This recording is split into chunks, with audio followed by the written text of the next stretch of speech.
All right, so we're going to talk about the different levels of court systems.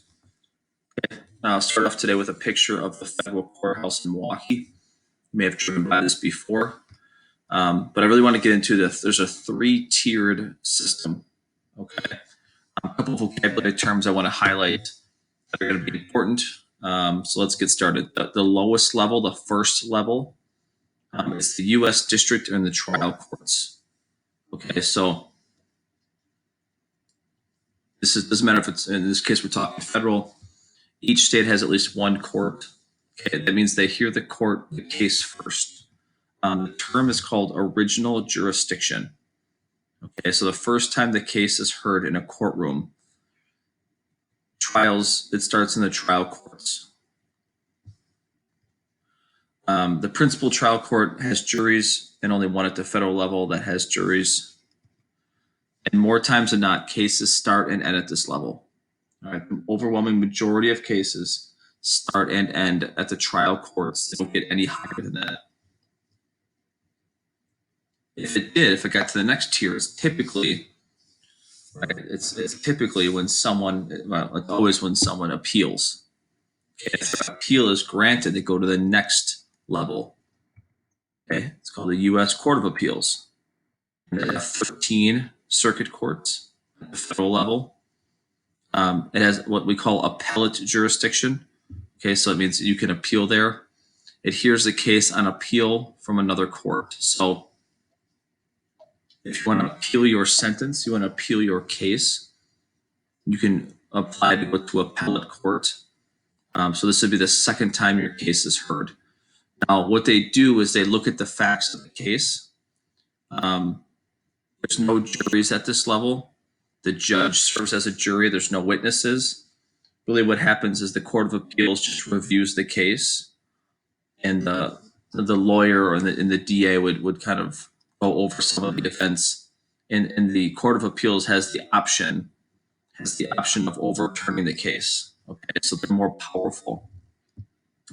So if you get your case appeal, if you appeal it, you can get it overturned in a Court of Appeals. Okay, most of their decisions are final. Okay, and there is one more level of appeal. And that is the highest level of courts in the United States, the U.S. Supreme Court. Okay, so that's the third level. It's the highest level. I know we've done some listening and watching videos on the court. It has original and appellate jurisdiction. It's the only one that has both. The majority of cases that they see in here are from the appellate courts, from the Court of Appeals. They've made their way up the chain. Usually only a couple are originally starting in the Supreme Court. Like I said, very rare. So how do you get there? The court has to accept your cases. Okay, there's about 8,000 to 10,000 petitions per year, and the Supreme Court only hears about 80 of them.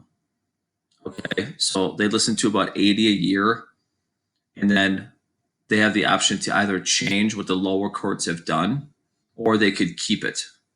Okay, and like the middle bullet point says, it is the court of last resort. There are no more appeals. Once the Supreme Court makes a decision, it is final. The only thing that overturns a Supreme Court decision is a future Supreme Court decision. Okay, so those are our three tiers of government. The trial courts is the first level. Most start and end there. Okay, you can appeal to the next level, the U.S. Court of Appeals. Okay, and if you're lucky enough to get beyond that, we're talking about 80 cases a year in the entire country to the Supreme Court. All right, you can't just ask for the Supreme Court. There's a long process to get there. Okay, that is a picture, the most recent picture of the Supreme Court. Okay, what has changed very recently in the last couple days is this justice here on the left. This is Justice Ginsburg, Ruth Bader Ginsburg. She passed away last Friday. So as you can see, there's 9 individuals, 9 people in this room, in this court. Right now, there's only 8. Okay, there's only 8. So they'll be trying to fill Justice Ginsburg's seat at some point. That's a major topic of debate in today's politics. which we will cover. Again, the path to get there, if the top is the Supreme Court, most are going to start right from the local trials. There's a couple other paths to get there, but remember, everything has to work its way up.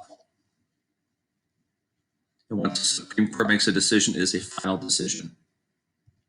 Okay. Federal judges. Okay, so remember, there's judges and there's justices. The only people that we call justices are the ones on the Supreme Court. Everybody else in the federal level is called a federal judge. So how do you become a federal judge? Okay, and just to recap, there are 3 levels. There's district judges, there's appellate judges, and there's Supreme Court justices. Now, this is one of the checks. What checks and balances. This is one of the checks that the executive branch has on the courts. Okay, at the federal level, when there's an open judge spot, the acting president, the sitting president, in this case it's President Trump, can appoint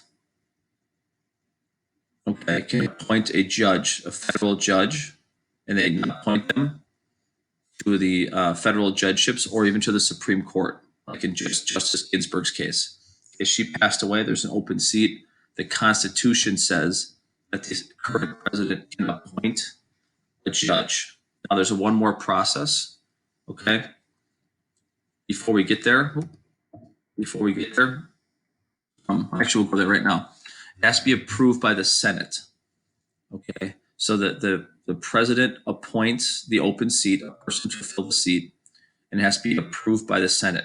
Now, not every justice gets approved by the Senate. Not every judge gets approved by the Senate.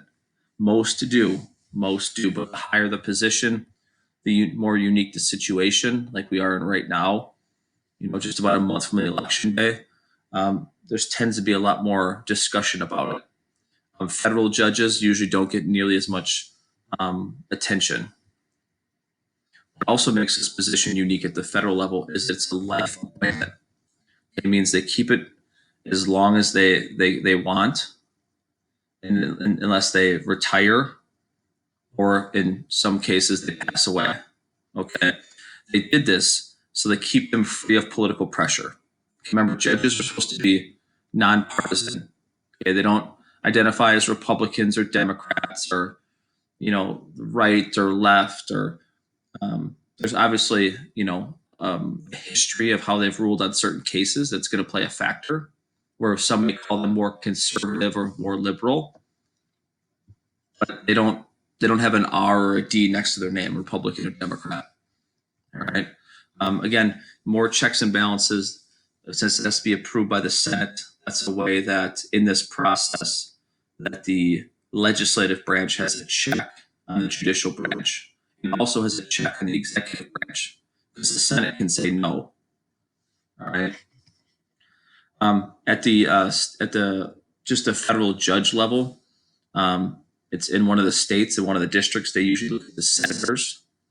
Okay, they're consulted first, and they give their approval, because the local senators, the statewide senators, usually have a better understanding and a better feel for who would be a good fit for that position. Okay, but the national ones is usually a nationwide search. All right, and that's the end of our slideshow.